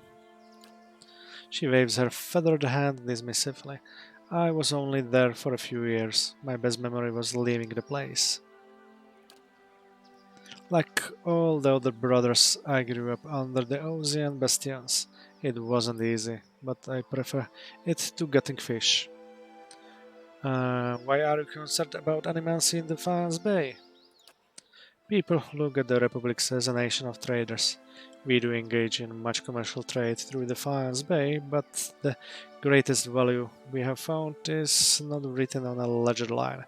It's intellectual wealth, the ideas that we exchange. The Deerwood and the Wayland Republics are the world's leaders in animancy. If the Deerwood institutes prohibition against research and practice of animancy, it will have serious repercussions for the Wayland Republics. Do you see animancy as just something to be traded? She snorts dismissively. I'm not a scientist, but I believe animancy can benefit us all. There are so many questions to be answered about who they are, why I am the way I am. If we can answer them, maybe we can make life better for everyone. Don't you think there are dangers in animancy? Of course, it's dangerous. But we who live in the Eastern Reach, we are the children of pioneers. We saw out the danger. She nods her head decisively. This is why all of the best researchers must happen in the New World. Let's talk about something else. I'd like to know your opinion on something. She nods her feathered head sharply. Ask and you will know. How do you think things are going? I'm glad you know how much can be gained from diplomacy. In the Brotherhood, we are trained to keep our physical strength in reserve and use wits and words to navigate our way through most conflicts. She raises her feather finger to emphasize her point. There will always be a time for a war, but I'm glad to see you have restrained not to succumb to the desire every time the opportunity arises. You've spent a lot of time in Deerwood. What do you make of it? It's not the Republic's, but the Deerwood is one of our closest allies. We trade more with the Deerwood than any other nations, and we have no greater ally in supporting animancy research. Palagina shakes her head slightly. Still, I do not understand the Deerwooden obsession with revenge-mentioned feuds, nor the widespread hatred of Orlans. The Orlans from England Flat fight to their homes and their culture, as anyone would. They fight dirty, but I would too if all my enemies were twice my size. Do the republics view the other empire as a threat? We used to view the empire as a threat since the revolution in Deerwood.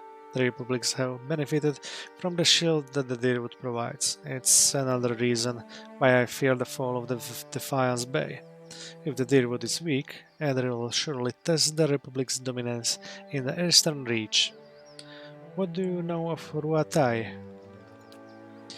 They've done impressive things with cannon and artillery, and some of their ships' designs are interesting, but they showed too loudly our minor accomplishments. She smiles softly. No one seriously questions that the republics control all sea lanes in the eastern reach. Let's talk about something else. The memories of Pelagina's golden eyes slide out the back as she softly nods. Very well.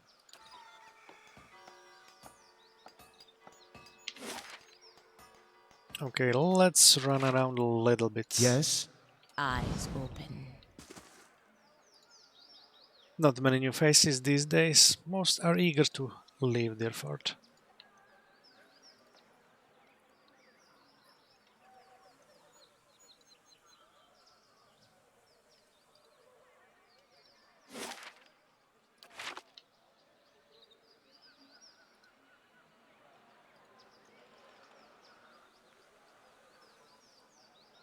More of the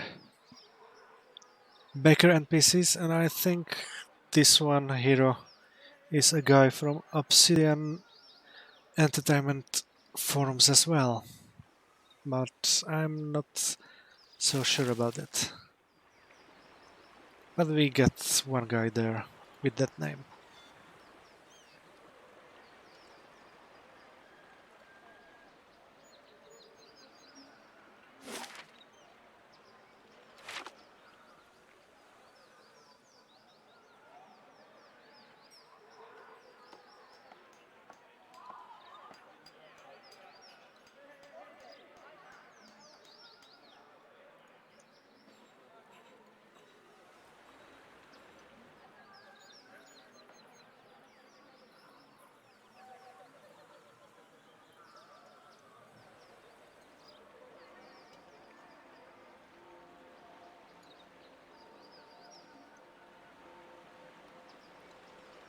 more house armed guards. I don't suppose you've seen a young elven noblewoman around these parts? Nope. Not yet.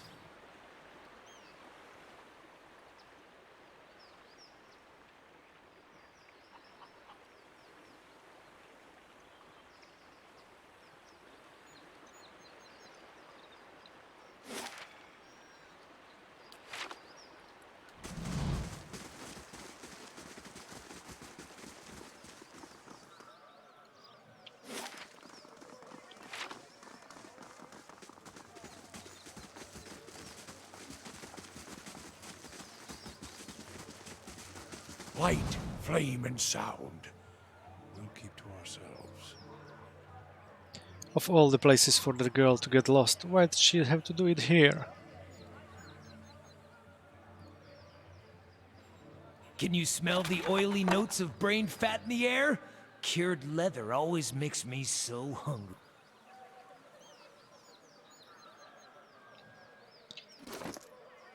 What was that I have looted? Oh, river it.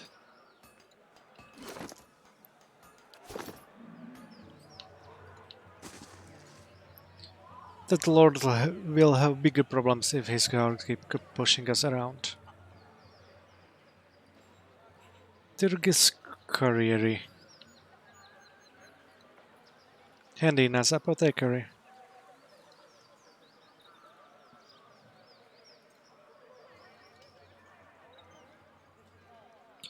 Potions for sale. Potions and oh.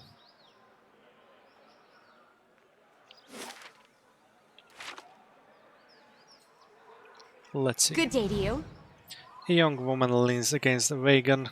One arm and one side of her face are covered in bandages with raw rippled flesh showing underneath. A minty tangy scent wafts from her dressing. She smiles painfully. Just ventured into town. I'm both dry on some of my I'm both dry on some of my stocks, but you're welcome to have a look see. Why are your stocks limited? It's the damn roads. Can't reach one of my suppliers, so I'm stuck with whatever I can scrounge up in the wood. Deer cup, river reed, and the like. That's well and good, but most potions require something stronger too. Troll skins, vessel bone, what have you. And there's the really rare ingredients, things you never be able to afford, let alone find on your own. What did you find? And in evinces that the rest of the story comes tumbling out of her. I've been keeping an eye on Drake's Nest east of town, at Deerford Crossing. The the beast stayed just long enough to lie a clutch and moved on. Thanks the sky, mother, it wasn't a full-grown dragon. She looks at her bandages, arm, and grimaces. Fresh eggs are much more useful than the ones that get passed between merchants or left in a nest for weeks or more. And that clutch looked to be at its peak. Thought I'd see about getting an egg, but I didn't realize too many of them had already hatched, or that the young worms were so territorial. I could get an egg for you. She keeps her gaze steady, but do you see hope kindling in her eyes and twitching at the corners of her mouth?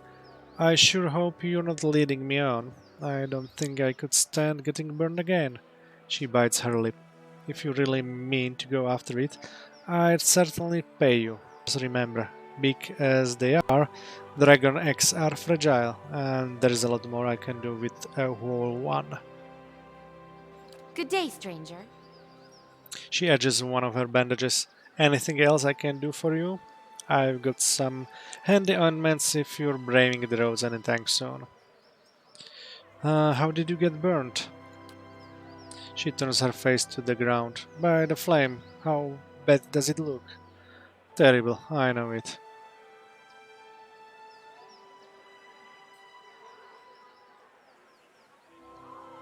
Who cares how it looks? What matters is that you're okay. Suppose you're right. Good thing I know my poultices. She says, I told you about my run-in with the worms. I reckoned you put the rest together already. What's wrong with the roads? A noise of disgust rattles from her throat. Brigands, looters, you name it. The gods may be hollowing out our babies, but it's grown folk that's rubbing out the rest of us. People are scrambling to Defiance Bay because they hear there's healthy births there, and all those refugees and abandoned homes attract desperate sorts like flies on dog shit. Tell me again about the dragon egg. It's in a nest in perched. It's in a nest. Is perched in a cliff on the east end of Deerfoot Crossing. That's out in the wilds, just east of here. I'm sure there are others elsewhere, but the one at Deerfoot Crossing is just the age I need. If you head out that way, be careful. The place was crawling with worms when I went out there, and I can't imagine they've gone anywhere else. I'm looking for an Orlan named Nifra. I did see an Orlan lady headed into the Dracogen just the other day. She points across the road at a large building. Don't know what her name was, but she was acting real sneaky like. Show me your wares. She stepped aside. Sure thing. The shelves of her cart contained jars, vials, and bundled paper packets.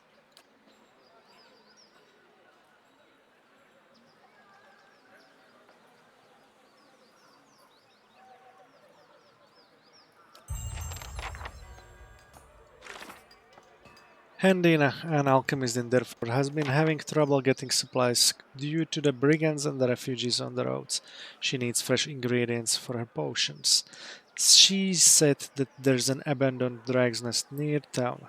If she could get an egg from it, she'd be able to brew new potions. Handina told me about a drake's nest east of the village. She thinks it's been abandoned by the drake, but not. Apparently by a coven of worms. She was attacked by the worms when she tried to get close to the nest, but she would no doubt appreciate it if I could get an egg for her.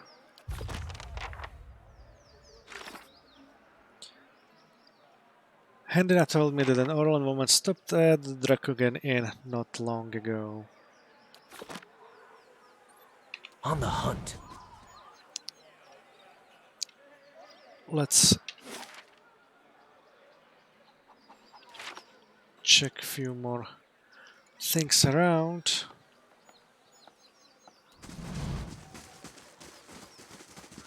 To whispers and shadows.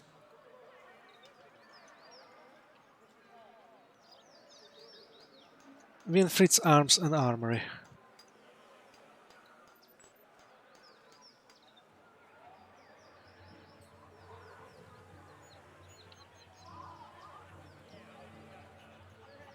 The Dracogen Inn. You must have seen something. Heron's men already asked us about the girl. What more do they want? We've already told you we haven't. Stopped peeking in our windows.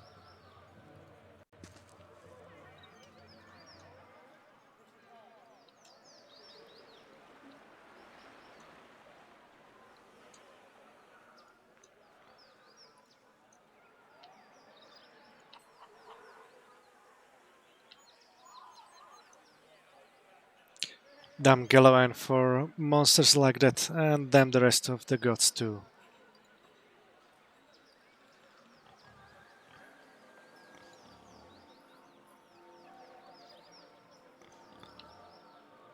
Let's talk to Rumbald.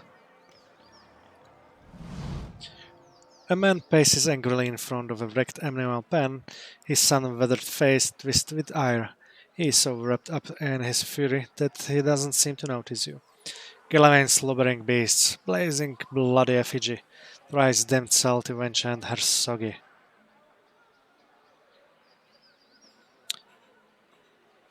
That's probably not the best way to pray for the gods. I felt a lot of good they've done to me so far. Just look at this mess. My pain and ruined.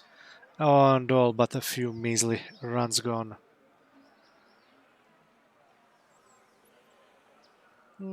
Calm down and tell me what happened. He bites his lip and closes his eyes. His nostrils flared with each quick, angry breath. Wife's always telling me to mind my temper. Just breathe deep and count to 10. He sighs. An ogre moved into the area not long ago. Folk had been seeing glimpses and trucks out in the wood, but it seemed to be staying away from town. Or so we all thought. Until it made off with my pigs. Now everyone's afraid it's going to develop a taste for kith, if it hasn't already.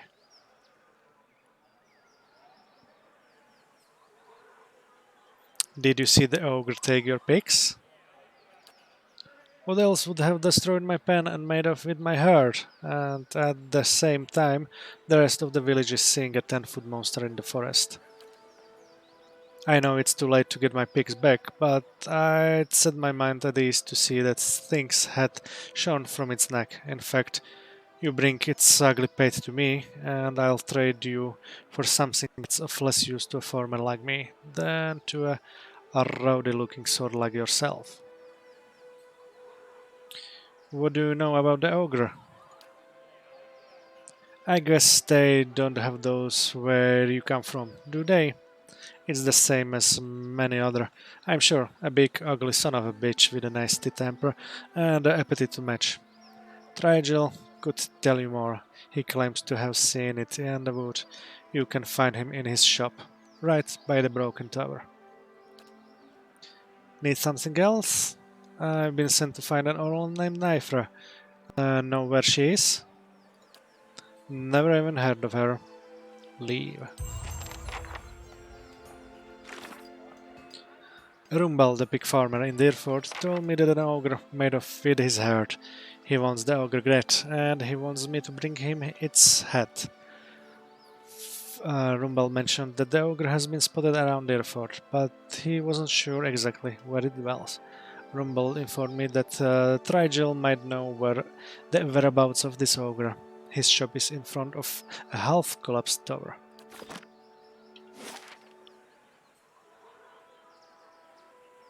Well, looks like I already checked everything, and next stop will be the inn.